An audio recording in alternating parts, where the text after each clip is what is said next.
Hello and welcome to The Pledge. It was revealed this week there are plans afoot to create a museum of Brexit, featuring memorabilia of Vote Leave's triumphant campaign. Always one to be helpful, The Pledge thought we could donate this. Brexit. Treacherous Whitehall mandarins to sabotage the will of the people. Brexit, they're betraying their party. Brexit, they're betraying their constituents. Brexit, they're betraying the country. Brexit, cynical, calculating, treacherous political and liberal elite. Brexit, you weaken this country. Brexit, and you weaken this government. Brexit, and that's verging on treachery. Stand by every word. Whew, I'm innocent of that, Carol, wasn't it? Coming up on today's programme, Greg says yes to a new political movement. Carol has the solution to stopping violent crime on our streets. Nick thinks everyone has a right to defend their home, and Afua takes issue with the Commonwealth. But first, it's me. If Donald Trump launches airstrikes against the Assad regime in Syria to punish it for using chemical weapons, Britain must participate. There are many naysayers among the populist left and right who share more in common than they'd care to admit. But a failure to act would allow a new precedent to be set that is too horrific to imagine. If Theresa May follows the recently invented convention of seeking Parliament's approval for action, she could lose. But there is no law that requires government to ask MPs. As our Commander-in-Chief, she can alone authorise military force, and she should do so. This would place us firmly in a broad Western alliance, whereas our absence would further isolate us and be seen as a sign of global weakness. We stand at a crossroads. Britain must uphold international law by deterring the use of chemical weapons anywhere, at any time. Getting Iraq wrong doesn't mean we simply cower from our duty while civilians are gassed with impunity. We must act.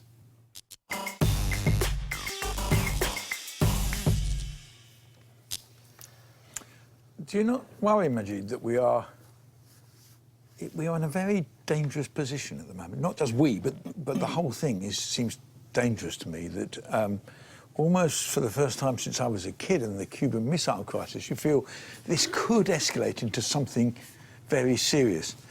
And I'm not sure. I mean, let me just show you what Trump actually said. Here's his tweet. He said, Russia vows to shoot down any and all missiles fired at Syria. Get ready, Russia, because they will be coming nice and new and smart. You shouldn't be partners with a gas-killing animal who kills his people and enjoys it. Now, I'm not sure I want to be partner with him. That's my problem. That you might be right, that if it happens, we may have to join him, but I don't think anyone has thought through what are the implications of this and what could happen.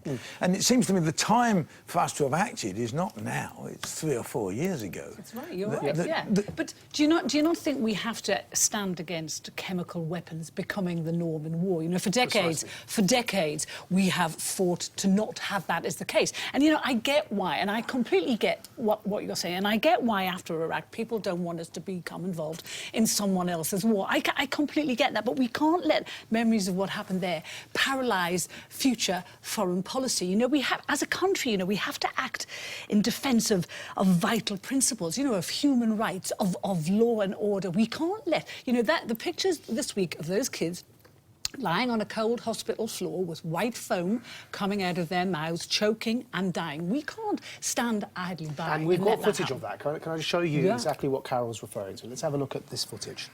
Viewers may find this distressing, but here we see the children and the results of the alleged chemical attack on children. And I just think simply, Greg, that though it is a difficult decision, one must never go to any form of military action too easily. But if you see this footage, and precisely to Carol's point, what we cannot do is allow for precedents to be set in warfare that normalises the use of chemical weapons. Hold on, just to respond to your point, because you asked me a question at the beginning, that normalises the use of chemical weapons. I am worried, and it's for that same concern that I opposed the Iraq War, and always have opposed the Iraq War. But what I worry about is that in 2013, we had the option to try and stop this precedent being set in Syria. It went to Parliament, Parliament rejected it, and then Obama's infamous lead line was breached as a result. And what we have seen is 2 more alleged chemical attacks in Syria by the Syrian regime. since then. And so I worry that already it's becoming a norm. But what we do need you to draw do? a line. But what do you do that stops them doing it again? If we've done it before and they did it again, what? I mean, I don't see a strategy here. I just see a sort of knee-jerk reaction. Since we're talking about 2013, can I show you a clip from the Commons, which I'm sure you'll all remember, from the last time Parliament debated this dilemma, as I see it, of whether to take military action in Syria. Here's David Cameron. We can be as certain as possible that when we have a regime that has used chemical weapons on 14 occasions, that is most likely responsible for this large-scale attack, that if nothing is done, it will conclude that it can use these weapons again and again and on a larger scale and with impunity.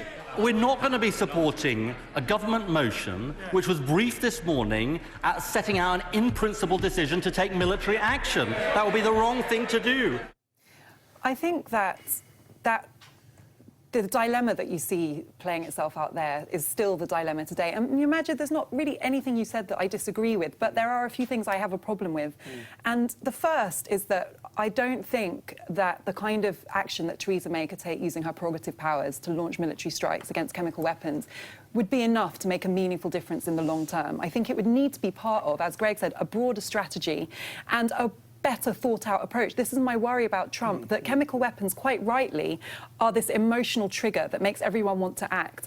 The reality is that Assad has been killing Syrian civilians, including children, for the last 7 years. Hundreds of thousands have died. This is not a new problem. We haven't. But it is a new form of We need warfare. to act not based on what makes Britain look good and strong, but based on what is going to help de-escalate this crisis, not escalate it. And I really fear that pouring more force into that region without a proper plan is actually going to have the reverse effect. And if we all want the best thing for Syrian people, I think we need to be rational about our approach. I just say I'm very happy that we are all debating this with a heavy heart, because no one should sort of take any military action so easily. But but Nick wants to come in. We've played enough clips. I'm just going to read to you what the Prime Minister has said. Just the first line. All the indications are that the Syrian regime was responsible. All the indications are. Yeah. There is a very strong field of thought that as he was so close to taking that part of Syria, why the hell did he need to deploy chemical weapons? Is it actually a reverse by ISIS, who are responsible for anything, to prompt it? So we've got to be very, very careful. Of course I don't think we do anything until we get inspectors in there. I really don't.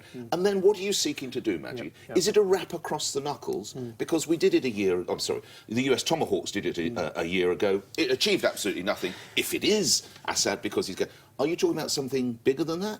Because be very, very cautious. Because if we do something bigger than that, likely Russians will get killed. But once you start killing Russians, then you're in a whole different situation. But can I just say, don't you think that by doing nothing, we emboldened Russian intervention? We emboldened it. We let it happen. Get the inspectors in. So to your point on that note, first of all, the Russians already have secured the area. So that if the inspectors get there and they want to get there, they will get there under Russian military supervision, and that's part of the problem. That the entire area that was struck, Duma, was sealed off by the Syrian regime and the Russians. We can never really get to that area, the affected area, without the interference of the Russian military having already taken place. And to your other point, I mean, look, this is already escalated. I really do appreciate that people are worried about escalation, but we have to caveat that with another point, that the Syrian regime, its Iranian and Hezbollah backers and its Russian backers have been escalating the crisis for many years now. But you know what, Maggie, and we've been worried and cautiously trying to de-escalate. You're out of step with the public. The Times did a survey this morning with you. That's the definition of leadership. 20% of people say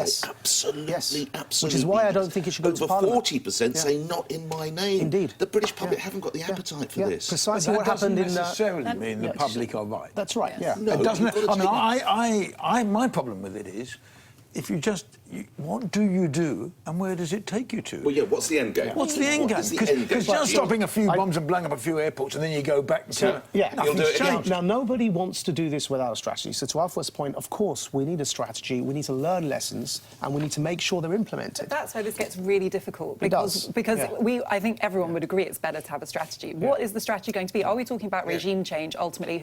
What do we have to offer that's a better alternative than Assad? You know, who is going to end up in control of Syria, and what is that going to mean for the region and the world? And these are the dilemmas here, that there is no good option. And I can't see, in the absence of some kind of negotiated future that would be viable, I think what we need that to taking understand... down Assad or striking you know, the idea of taking out the chemical weapons capability is very attractive, but there are so many problems with it. As Nick said, you can strike Russians, you can escalate the crisis So there. remember, we've been here before when the Russians assured us that they had 100% removed the Syrian regime's chemical capabilities. So we've already tried the diplomatic route. We've already accepted their assurances. Clearly, that wasn't true. Now, Senator Kerry at the time, when he was Secretary of State, assured the world that the Russians would implement that and enforce it, which is why Obama allowed his red line to be transgressed in the way he did. So my case is, we've tried everything. We've tried to de-escalate. We've tried to appease the Russians, the Iranians. Well, the last time, the inspectors did go in, and they did say it was a chemical attack, but they weren't asked to apportion blame, which is understandable because they need to be neutral. Fine, but saying we've got to do... But saying we've got to do something... I'm not asking for a regime change. I just want to make that clear. I'm like Carol. But then what are you asking for? We need a very clear deterrent.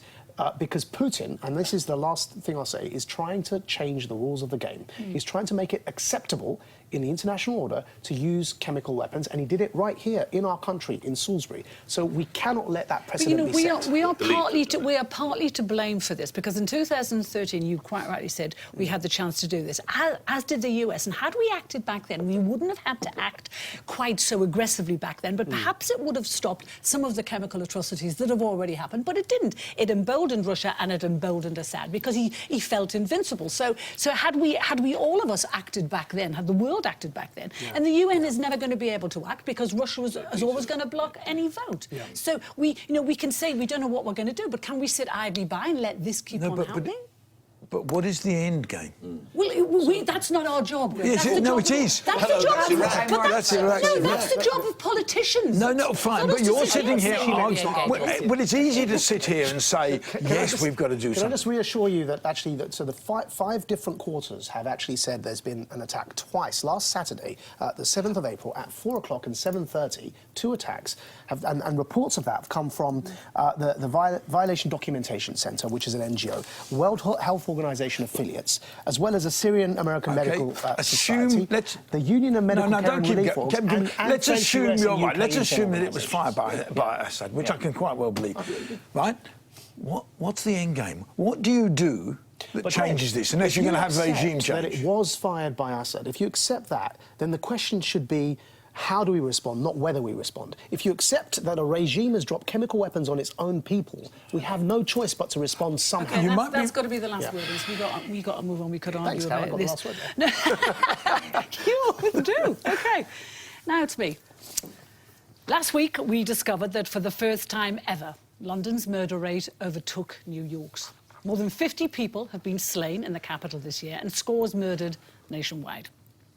The government has announced new legislation to help fight violent crime, which actually won't do a damn thing to stop young black people being murdered by other black people. Rising knife crime does involve race, and it's not racist to say that, because it is young black men being stabbed and not, as former race equality boss Trevor Phillips points out, young white boys in Surrey. Predominantly black areas have to be policed differently to many white areas without people screaming racism, because communities are different and they need different ways to control crime. Yes, we need more officers visible on our streets, but Theresa May's decision to reduce stop and search by nearly 80% has had disastrous consequences. We mustn't listen to the liberal elite screaming that it's racist bringing it back will damage relations with black communities. What's racist is letting black kids die horrible deaths to prove what a diverse and compassionate society we are.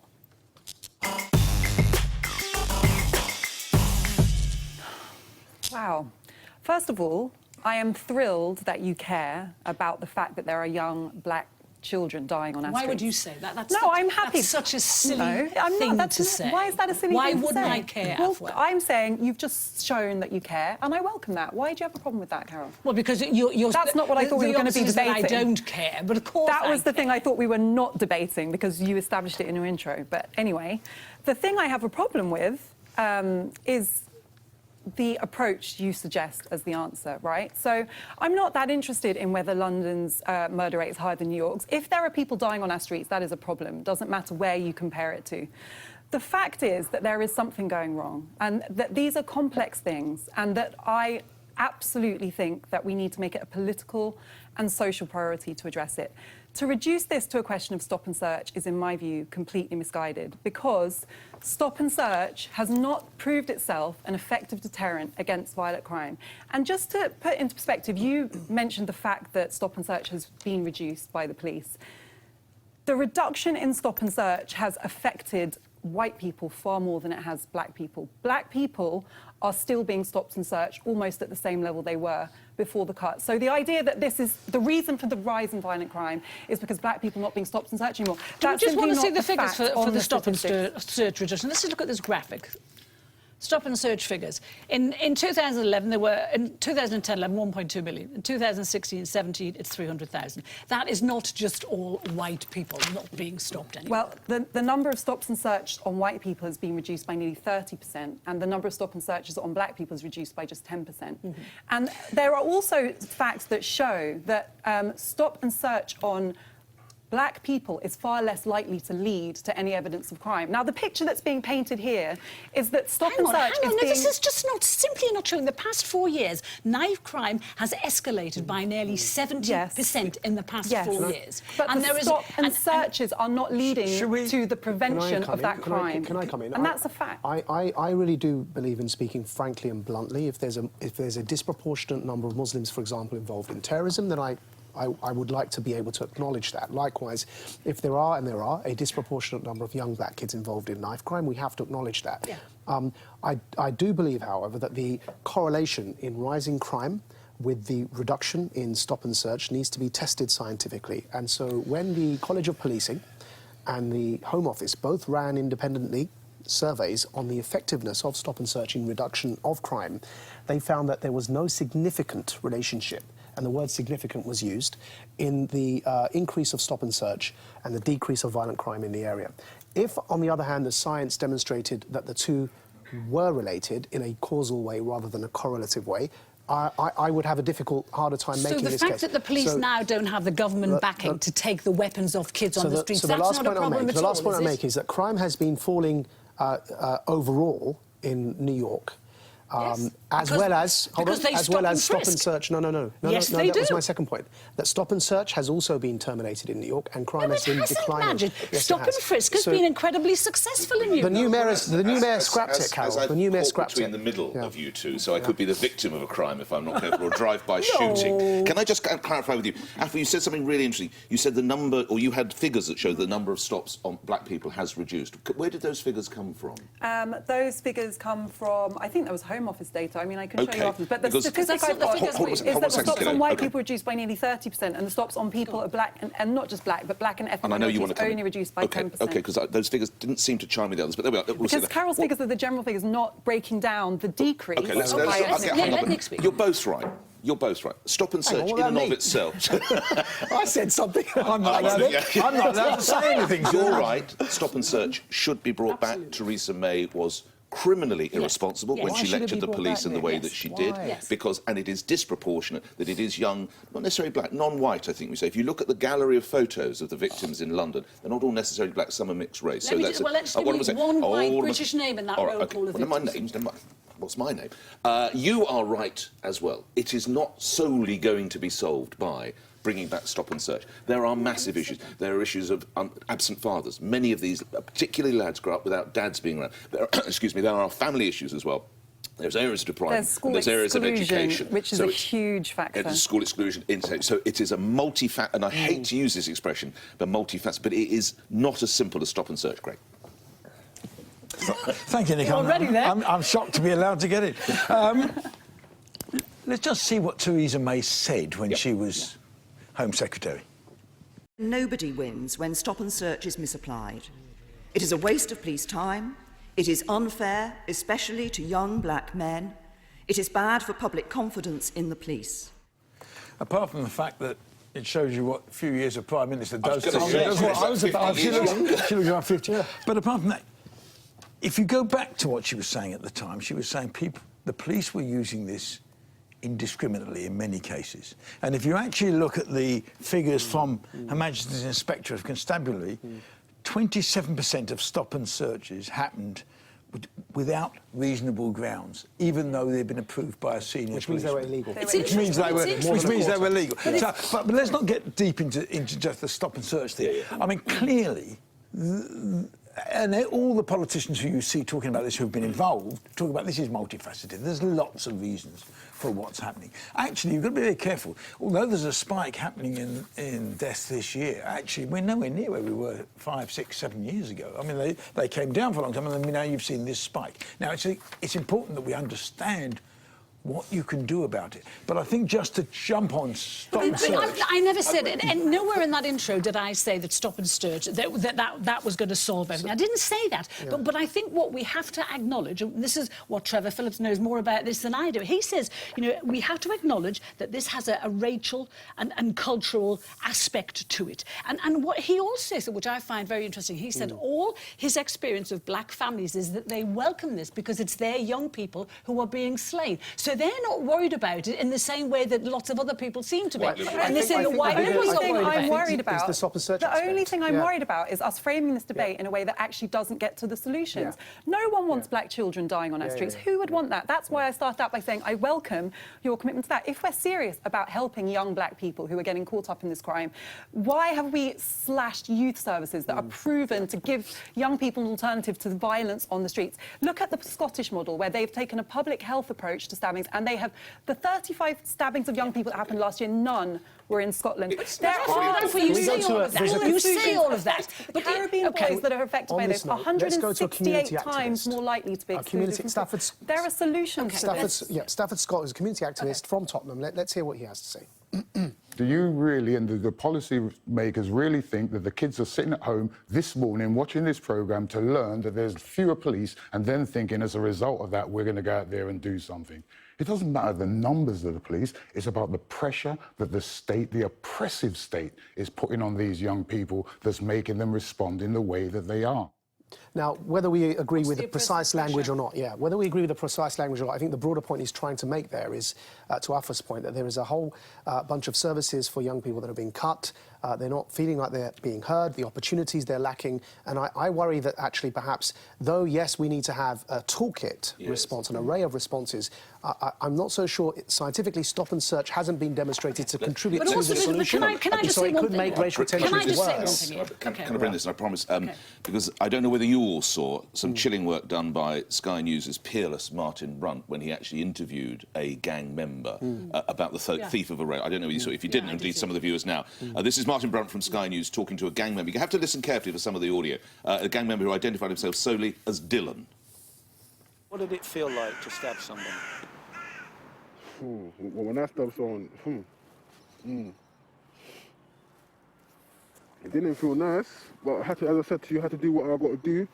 But I said that I need the money at the time, and I see this guy, he walked past me in a nice Rolex, so I had to stab him to get that, because he was trying to fight back, so I had to stab him. I stabbed him 6 times. That sounds like you nearly killed him. Nearly, but he's still alive now. He's still alive. I think, I don't know. Shocking. Yeah, you know, I just want to say that I get the problems that a lot of young black youth are facing, but you know, we can't say that's the same for everybody. You know, when kids go out on the streets with 10-inch blades and machetes and they kill people and then they boast about it on social media, they're not vulnerable kids, Afua. You know, we have to accept that some of what's happening is actually wicked. It's not all to do with vulnerable kids. Okay. Some people, and the way this boy is talking. Okay. There's no easy solution, is there? No, there isn't. Let's move on. Is now the time for a new political party? A party which doesn't carry the baggage of the past. With Labour increasingly in the grip of the Corbynite left, although not supported by the majority of Labour MPs, and the Tories becoming the party of Brexit, a policy not backed by the majority of Tory MPs, there is a real gap.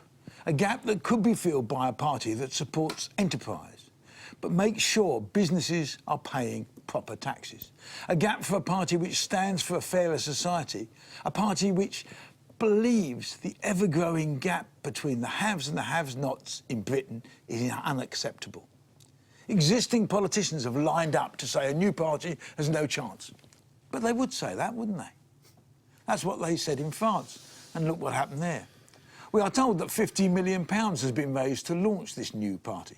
But will it succeed? I, for one, hope it does.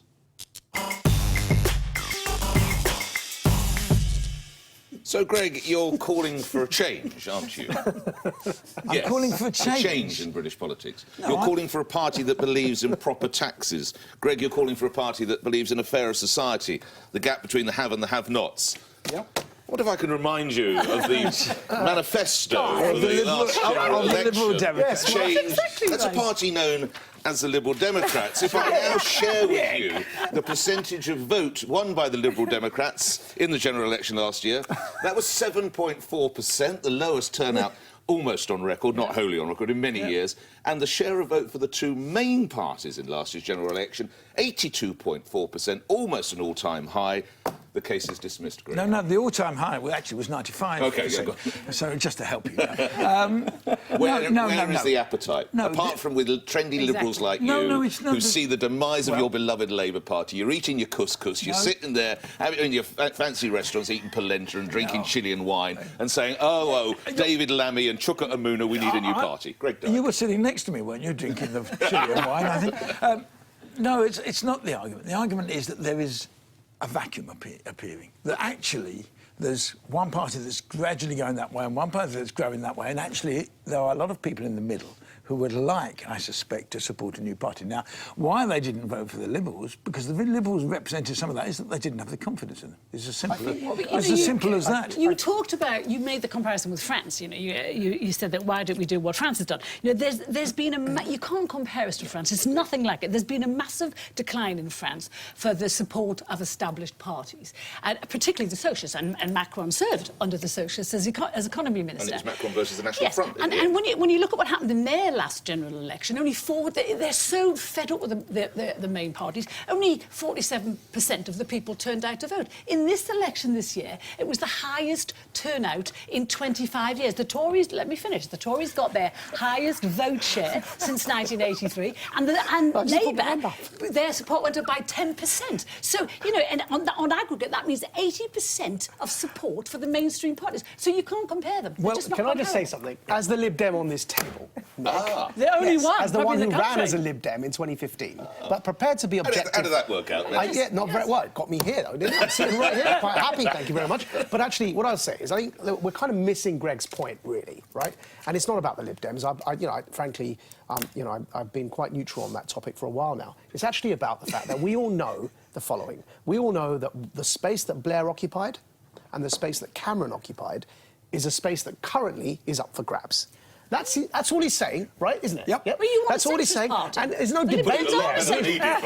If he said that, it would make more sense. That's it. And so, No, I don't think it's going to happen, right? I don't think, because of the nature of our first past the post system, which is what we have different to France. You know, Macron, last thing I'll say, Macron ran in a national poll where the public could vote for, in a PR system, they could vote for their leader. We don't have that. And so all this malarkey about percentages, the problem with it's actually a constituency-based system, winner takes all. And so even if in every constituency somebody gets third across the country, which means they end up with, say, whatever, 30% of the votes, with what, 10 seats? It's not just that, there's an appetite for voting here. There wasn't an appetite in France for voting. I think we're looking at this slightly the wrong way round, right? We're looking at this as if the two main parties have drifted more to the extremes, leaving all the voters behind. Actually, I think, and you know, I don't know why, maybe it's because I come on this programme once in a while, it feels as if the country is becoming more polarised and the parties are actually reflecting a drift in the electorate, that people on the left are becoming further to the left and people on the right are moving further to the right. And if you ask people, you know, is what they're yearning for Cameron or Blair 2.0, I don't think you'd find many people excited by the idea of that, because I think that project ultimately left people feeling very disillusioned. So while I like the idea of a new party, I think that we need a more interesting marketplace in politics. You know, it's feeling like the 1980s all over again. It's not feeling like politics for a modern era, to me. And I think that the more parties and more voices you have, the healthier democracy is. Let me just ask you all, you've all got one of these. What are we doing? So there is a question that you've all got to be asked, is how many new parties have been set up in the last 3 years, i.e. registered as new parties in Britain? How many we write new it on parties? here, Write it on here. You write your number. OK. Right. What does the winner get?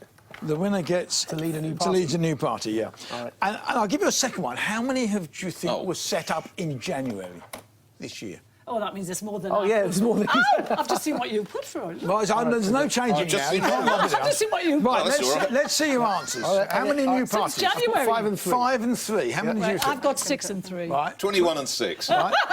The answer is 109. No, get on. Yes, the answer is that's not 109. real. Now, some of them... Well, it does look better than yours. Well, Nick, that's 20% you got, but I mean, it's still quite... Now, some of them are wonderful. They've got wonderful names. I mean, my favourites were the Rubbish Party, which I think is I like quite that. interesting. Yeah, that didn't And the other one is the 99% Party. Yeah. Which means that there's still 1% for you to join, Carol. But listen, you're talking about, do you remember when the SDP was formed? And it was a mixture of the Liberals and, what do you call them? And the Democrats. Democrats, yeah. So when that was formed, there were some huge big beasts in that party. They were former cabinet ministers, David Owen, Shirley Williams, Roy Jenkins, all of those people.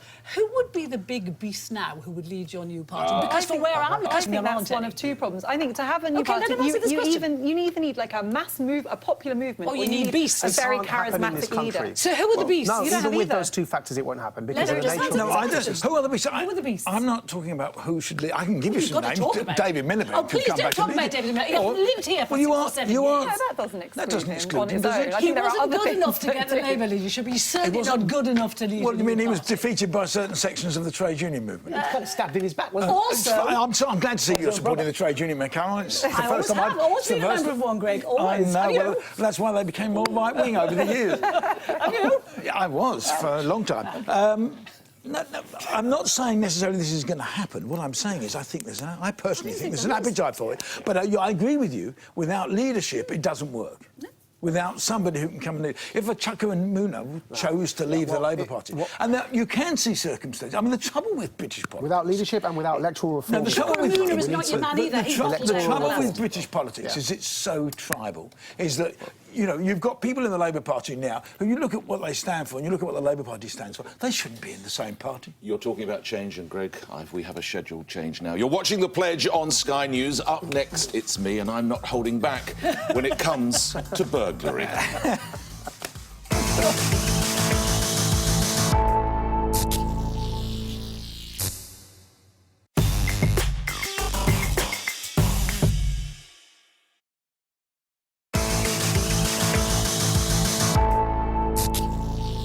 Let's get one thing absolutely straight.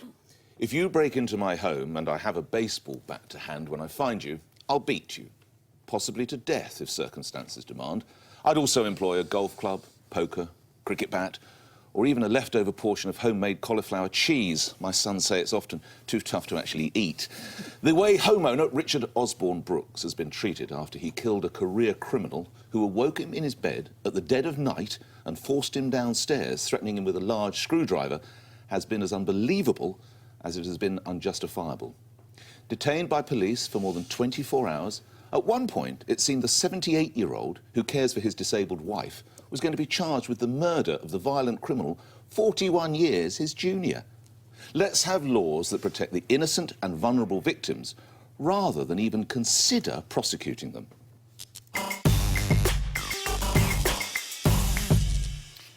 You won't be surprised to know that I completely agree with you on this. And this was, what was shocking in this, what happened to Richard Brooks Osborne is a result of the police's attitude to many of what they call traditional crimes, like burglary, like car theft. They're bored with all that. They're fed up with it. So criminals like Henry Vincent feel completely emboldened to go into people's houses, especially pensioners' houses, because that's who he targeted, all vulnerable pensioners, with any weapon they want to do whatever he wants. I think what has shocked me this week, though, is what has happened. The fact he should never have been arrested in the first place. It was shameful that he was kept in there. He was handcuffed. He was DNA swabbed. He was kept there for 2 days. It's shameful that any of that ever happened. I know they have to take him in to have a quick chat with him, but it's when somebody breaks into your home with a screwdriver, you do what you have to do. But what I think has been shocking this week is the intimidatory tactics of the people putting up a shrine to him in that street, because it's not about honouring the man who died. It's about intimidating the people in that street even more than they already have been. Can I just come in with the official police quote that came from Detective Chief Inspector Simon Harding, who was the investigating officer? He said, "As expected with any incident where someone has lost their life, my officers carried out a thorough investigation into the circumstances of the death. Whilst there might be various forms of debate about which processes should be used in cases such as this, it was important that the resident was interviewed by officers under the appropriate legislation of the Police and Criminal Evidence Act. Not only for the integrity of our investigation, but also so that his personal and legal rights were protected." You say that. No, come on. OK, sorry. I thought, actually, I don't agree with you. I thought the police dealt pretty well with what was quite a difficult circumstances. In the sense that they had to interview him, they had to... I agree, but you can't go stabbing people. You can't go stabbing No. and they had to do that. 24 Beyond hours. that, they decided to let him go, and they said, no, he's not guilty. And I think in those circumstances, they did the right thing. I don't know whether they handcuffed him, did they? I don't know. I read that they handcuffed him and he was... What? I don't know. Yeah, I don't know if they... Because that would seem over the top. Let's not get... Do we need new laws so that in future a gentleman of 78 isn't held for more than 24 hours? Great guy. I think you should do the interview as fast as you can, come to conclusions you reach, and release him in the way they did. That's great. One question. Do you think they would have let him go within 24 hours if there hadn't been the public outcry that there was? Because I think that's one of the reasons he was let go. Let's bring in a minute. Afra. Thank you. There are a few things I want to say. You talked about the flowers, the shrine that his family built, so we've got some pictures of that. So I think you're referring to, Carol, is that the friends and family of Henry Vincent, who was killed as he was trying to commit this burglary, put up all these flowers. You can see there outside. And they've gone up 4 times and they've come down 4 times. And here we've got pictures of a local person taking them down, kicking them. You can see him kicking some of the flowers in the street there. So clearly a very divisive and difficult experience, especially for the victims of this burglary who have not been able to go home. I don't think we need new laws, and I'll just tell you the state of the law, and it has changed since 2016. So the state of the law is that in self-defence you can use reasonable force to protect yourself or your family members in the event of a home intruder. It used to be a requirement that that use of force had to be proportionate. That's no longer the case. So now you, in the scenario you gave, Nick, don't have to be thinking about whether this is proportionate. You can do anything that's considered reasonable to protect yourself. Anything grossly disproportionate, i.e. if you run after somebody and beat them to death once they've left your house, that is grossly disproportionate. But Richard Osborne didn't do that. No, he didn't. He was arrested and kept that's why he wasn't prosecuted. And Carol, you know, of course, it's horrible for somebody that age who's been through an ordeal like a home intrusion to be arrested and detained for a period of time. However, we live in a society characterised by the rule of law. It's in his interest that a procedure is gone through so that there can be no prosecution. Tell me something. OK, so that if he is prosecuted, I get it. I know he has a defence. You can't just have a quick chat with someone and let them go, because then they will be exposed to further action without having a proper defence. It's got to be a procedure that's followed. All I want to say is I'm not so sure, and I take the point the law has reformed. I'm not so sure it is where I'd be happy with it, because in the precise example you gave, sometimes there's a reason to chase a person down the street is to make sure they're not going to go and get their mates and come back and tell their mates that you're alone at home, you overpowered them. I didn't say you couldn't try and catch someone, but I said if you beat them to death at that point. I know, but the thing is, currently the police are quite clear they don't want you to chase somebody down the street.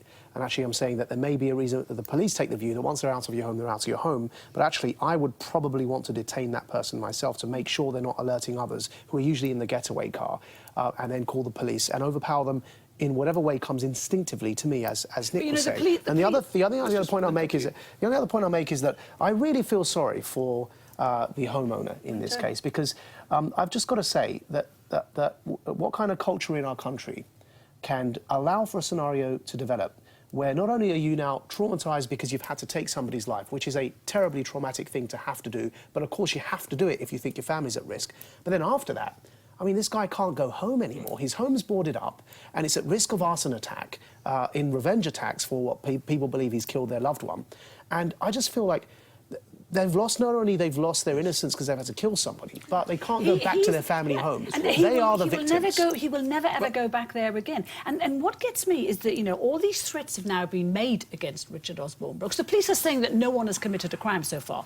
So why haven't those people been arrested? Why haven't the people who are harassing people in that street been arrested? Because the people in that street do feel intimidated now. So why are the cops standing by on horses, 8 or 9 of them in the street? You know, there was a fracking demonstration in Lancashire the other day. 50 officers were sent to break up a knitting circle of women who call themselves the Lancashire nannies. And yet we have 4 or 5 policemen in the street doing nothing. I think the problem, you know, I agree with you, Carol. I think the problem here, though, is the instinct that there's something wrong with the law when actually it's policing practice. Yeah, the law is basically sound. It's the way that victims are treated by the... Look at the way victims across the board are being treated. And it's not just because of a bad police decision, it's also police cuts, it's courts having been closed. There is epic dysfunction in criminal justice. Those neighbours were threatened with arrest when they took the flowers down. Could he have gone in voluntarily without having to be arrested and then given the interview? Did it have to be an arrest? I don't know the answer to that. Because what you read out said they wanted to give him the legal protection. It implies they had to give him... They had to read him... You usually would be arrested. Yes, you don't need to be arrested. He is assisting with inquiries. He didn't necessarily... We were all told arrested on suspicion of murder. I mean, I do keep... I have got a... What are you doing? And so did I. I have got a baseball bat next to my bed. Honestly? Yes. I've had it for years. Right. And I hope I can find it now if somebody broke in. I mean, the worst thing to do would be scrabbling through the cupboard. To employ Majid Nawaz's tactic, question, would you use it? Yes. You would? Yes. Right. Well, I'd threaten to use it, you know, and hope they'd run if he away. didn't back I off? certainly wouldn't chase him down the street, that's for sure. Once he's off the property. Once I'd shut the door and call the police and things. But I do think people are entitled to defend themselves and defend their possessions. Everyone around me with a baseball bat chasing people down the street suddenly makes me feel a bit uncomfortable. I think you're right. I think it's the law is there. It's the interpretation, isn't it? I think so. It's me next, and after the break, I'm arguing that there is nothing to celebrate about the Commonwealth.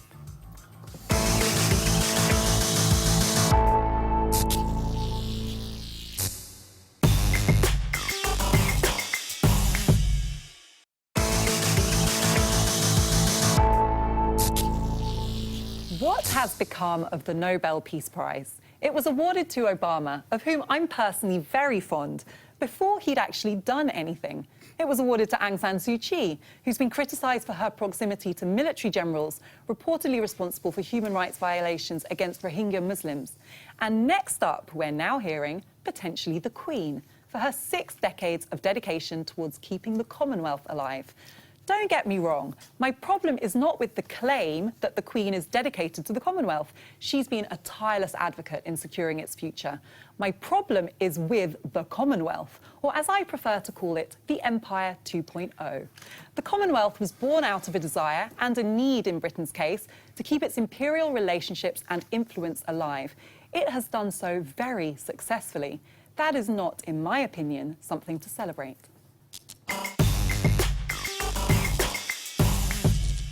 So, I mean, when I first saw this topic, I honestly didn't know what to say. I was asked to respond to you, Unusual. and yes, it is rather unusual. Because there's a few things that confuse me. I mean, aside from my view on for me, my indifference to the Commonwealth after Empire, my indifference to the Nobel Peace Prize after Obama, as you rightly said, and my indifference to the Queen after the invention of democracy. I think indifference sums up my entire stance to this, but what I find really strange is that you happen to get exercised by the strangest of topics. Like, what I don't understand is, on a previous pledge show, we had a conversation about, for example, Churchill, and you refused to celebrate him. And now we're having a conversation about the Commonwealth, and you're, you know, understandably somewhat sceptical about its purposes. And yet, outside of this show, you did write a column wanting to celebrate Winnie Madikizela Mandela.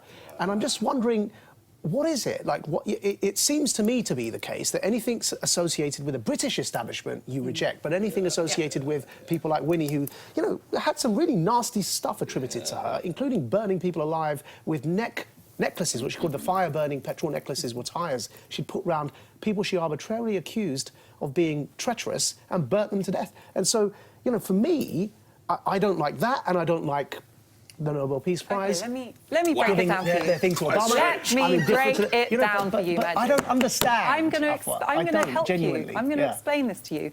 What I'm interested in is correcting imbalance. I do not hate Britain. I actually love this country. This is my home. I wouldn't talk about these things if I didn't care, if I wasn't invested in the mistakes I think we're making here. So that's why I talk about Britain, not because I hate it or because I love attacking British heroes or I love attacking British... You care about no, because I actually want them to improve. Presumably you care about South Africa as well. I care... No, and the thing about Winnie Mandela, it wasn't me saying that she was flawless. I don't like the celebration of individuals as flawless. That's part of my problem with British heroes. I was saying that the press were reporting her as a mugger. The mugger of a nation.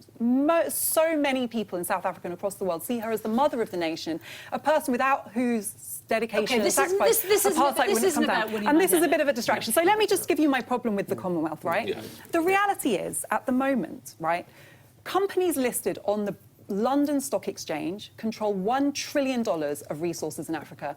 British companies own 1 million square kilometres of land in Africa, 4 times the landmass of Britain. This is the legacy of empire. Africa is getting poorer, while British companies and British institutions continue to be enriched. Now, the Commonwealth is a huge distraction from the fact that imperial relationships are alive and well. So while we're celebrating it as this fluffy thing based on shared values, it is quite clearly something legitimising the continuation of an imperial legacy that is very destructive. So, 2 points. You say you're not insulting the Queen. You are when you insult the Commonwealth. Yes, you are, because she has worked tirelessly over the past 60 years to preserve. But you can't. I mean, those are practically my words. It existed Carol. Before she became head. Those are practically my words. But anyway, let's go. I use the phrase tireless advocate. Okay. Well, can somebody else talk in your debate? You mentioned the Commonwealth. It is a colossus. It is an economic powerhouse these days. It has a GDP of 10.45 trillion. It has a diversity of markets that the rest of the world can only dream about. It has an economic and cultural diversity which carries with it a huge strength, which is something I thought you would celebrate. But more importantly, you talk about what it does. It led the charge against apartheid. And to the point where when Mandela got elected as president of a free South Africa, the first thing he did was rejoin the Commonwealth. It stopped civil war in Rhodesia, which then became Zimbabwe. Why are you flicking your eyes? This is my problem with the version of history that's popular in this country. But you always disagree with every version of British history. In South Africa and Zimbabwe, Carol. You can't celebrate having helped end something without acknowledging the role you played in it. Right through the 70s and 80s, Britain was never mind what it was. Look at what it is now, Afua. Britain, what it was, of the Commonwealth, what it was is not what it is now. I've just described what it is now. So you can't change history. Nonsensical. You can't change what happened. I've just given you an account of history. I wonder if I can just interject. And to use modern parlance, shall we see what it says on the tin? Yes. So this is what the Commonwealth, and Afua, as I've got to know you and like you down the weeks and months we've worked together, apart from your insistence on levelling Nelson's column, but we'll park that. Let's just, because as I read through this list, I want you to tell me anything you could be against, Afua. The Commonwealth Secretariat supports member countries to achieve development, democracy and peace. We are a voice for small and vulnerable states and a champion for young people. We help to strengthen governance, build inclusive institutions and promote justice and human rights. The source is the Commonwealth. Afua, you can't argue with any of the above. Sounds great. It sounds wonderful. So have I converted? I've just given you the alternative reality, which is where resources are flowing within the Commonwealth. In the Commonwealth Games happening at the moment, 7 Cameroonian athletes just went missing. Why do you think that was? Do you think it's because of the wonderful shared values in the Commonwealth? No, it's because of poverty in Cameroon. The reality is the African and some of the Asian members of the Commonwealth are still characterised by the same levels of poverty they have in the last... Poverty in Greece, in Italy, in Portugal. They're not in the Commonwealth. It doesn't matter, but they're closer to home. You're talking about countries that are suffering. I'm talking about a relationship between Britain and its former empire. I'm a bit like you, Majid. I really don't care if the Queen gets the Nobel Peace Prize, and I don't think she does. So the basic premise of the whole discussion, I think it doesn't matter. I don't care about. Sorry about that. But do I care about the Commonwealth? Yeah, I think the Commonwealth's quite a good institution. I think anything that brings a lot of countries together to discuss and talk, it comes. You're right, out of empire. I think anything that brings Carol Malone and Greg Dyke together is pretty impressive. I know. I'm quite shocked. I might have to change my position now. But no. But I don't see the Commonwealth as it is today today, forget about from whence it came, for what it is today, as an organisation that is damaging to society. If anything, I think it's... Can we remember, shaken off those roots. But can we at least remember this? It is a voluntary association. Yeah, it's voluntary. And therefore, those countries that have joined it join voluntarily and do get some benefits from joining the club. Voluntary And so, in a context in which that these countries were brought into the globalised economy, right, by Britain as the imperial power. They can't go it alone. And yes, they do choose to be part of the Commonwealth, but what is the history behind that? And I'm, I'm not We against. can do nothing about that. We're talking about the Queen getting the Nobel Peace Prize. We can do nothing about what. So my issue with that is that it's in Britain's interest to be in the Commonwealth. Like, we don't get prizes for enjoying being part of an institution that benefits us and continues our imperial legacy. Not only have they voluntarily joined, they voluntarily appointed the Queen as their symbolic hand. Yes. And 2 countries joined without having been in the empire, Rwanda and Mozambique, because they saw the benefits of joining. Yes, there are difficulties with it, but if those countries are joining voluntarily because they see certain economic and human rights and political benefits, then surely what the solution should be is that we acknowledge the history, I agree, but work to strengthen that cooperation, because actually, a bit like Brexit, and, you know, I think, the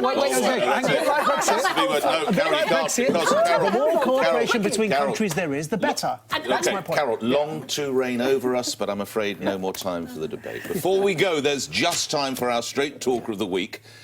Most of us can sympathise. You're at work, a decision is taken you don't really agree with, but you're outnumbered and forced to bite your tongue.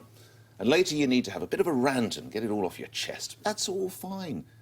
Unless you're on the Labour front bench, the thing you disagree with is your party's policy on the biggest issue of the day, yes, that B word, and your rant is being recorded. This is Barry Gardiner, Labour's Shadow Trade Secretary, analysing his own party's position on Brexit last month in a recording which emerged this week. Bollocks.